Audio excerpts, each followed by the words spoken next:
ధనుష్ హీరోగా నాగార్జున ప్రధాన పాత్రలో నటించిన తాజా చిత్రం కుబేరా. ఈ సినిమాలో హీరోయిన్ గా రష్మిక మందన నటించింది. జిమ్ సర్ఫ్, హరీష్ పేరడి వంటి వారు ఇతర కీలక పాత్రల్లో నటించిన ఈ సినిమా మీద ప్రకటించిన నాటి నుంచి భారీ అంచనాలు ఉన్నాయి. తాజాగా ఈ చిత్రం విడుదల అయ్యి సూపర్ హిట్ టాక్ తెచ్చుకుంది. ఇక ఈ సినిమాకి సీక్వెల్ తీయాలని శేఖర్ కమ్ల ప్లాన్ చేస్తూ ఉన్నారు. త్వరలోనే కుబేరా 2 కూడా ఉంటుందని తెలుస్తోంది.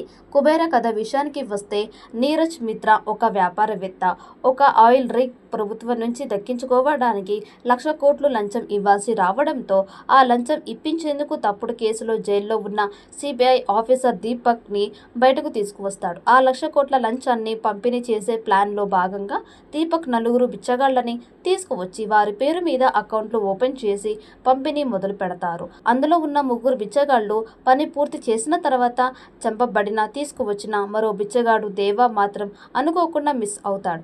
ఆ క్రమంలో దేవాన్ని దీపక్ అండ్ టీమ్ పట్టుకున్నారా? చివరికి అతని పేరు మీద ఉన్న 10,000 కోట్ల లంచం ట్రాన్స్ఫర్ చేయగలిగారా? దేవ ఏమయ్యాడు? అయితే ఇందులో రష్మిక పాత్ర ఏమిటి? చివరికి ఏం జరిగింది అనేది ఆసక్తిగా చూపారు.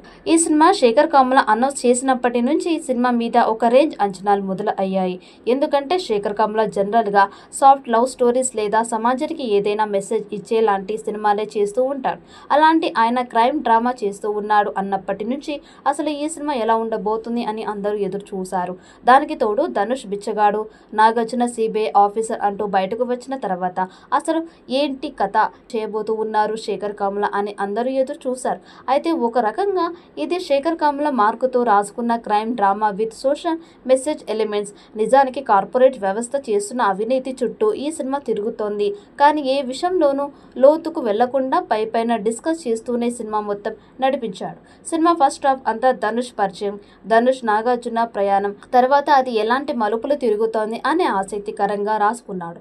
ధనుష్ ముంబై రావడం, తర్వాత చావు నుంచి తప్పించుకొని 10,000 కోట్ల బినామీగా మారి తన వెంట పడుతున్న వారి నుంచి ఎలా తప్పించుకుంటూ ప్రాణాలు కాపాడుకున్నాడు అనేది ఆసక్తికరంగా ఉంటుంది. ఈ వీడియో మీకు నచ్చినట్టయితే లైక్ చేయండి, షేర్ చేయండి. మరిన్ని అప్డేట్ కోసం మన ఛానల్ని సబ్స్క్రైబ్ చేసుకోండి.